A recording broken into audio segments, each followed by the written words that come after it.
રાધનપુર તાલુકાની નાયતવાડા ગ્રામ પંચાયતમાં સરપંચ પદ તરીકે અનુપમસિંહ પરમારની ભવ્ય જીત થઈ। પાટણ જિલ્લાના રાધનપુર તાલુકાની નાયતવાડા ગ્રામ પંચાયતમાં સરપંચ પદ તરીકે અનુપમસિંહ પરમારની જંગી બહુમતીથી ભવ્ય જીત્યા પછી અનુપમસિંહ પરમાર નાયતવાડા ગામને 18 આલમનો આભાર વ્યક્ત કર્યો। નાયતવાડા ગામને ગોકળિયું ગામ બનાવશે।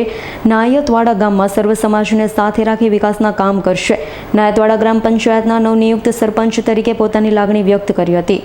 નાયતવાડા ગ્રામ પંચાયત ચૂંટણીમાં મારા ભત્રીજા અનુપસિંહ અભુજીએ ઉમેદવારી નોંધાવેલી હતી। આખા ગામે 18 કોમે ભેગા થઈને 18 આલમે ખૂબ સાથ સહકાર આપીને ભવ્ય વિજય બનાવ્યો છે। એ બદલ હું આખા ગામનો ખૂબ આભારી છું, આભાર માનું છું।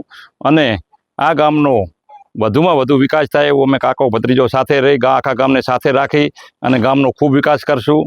જ્યાં જરૂર પડે અહીંયા ગરીબની જે આપણા માનનીય વડાપ્રધાન સાહેબની જે યોજનાઓ ચાલે છે, ગુજરાત સરકારની જે યોજનાઓ ચાલે છે, એનો વધુમાં વધુ આ ગામને લાભ મળે એવી અમે મહેનત કરીને ગામનો ખૂબ વિકાસ કરશું અને ગરીબોના કાયમી માટે કોઈ પ્રશ્ન હશે એ અમે હલ કરીશું। શું નામ તમારું?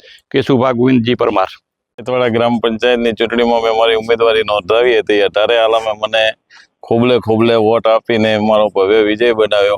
ગામ માટે હવે હું સારા કામો કરીશ અને આખા ગામનો 18 આલમનો આભાર માનું છું। શું નામ તમારું? પરમાર અનુપસિંહ અભુજી।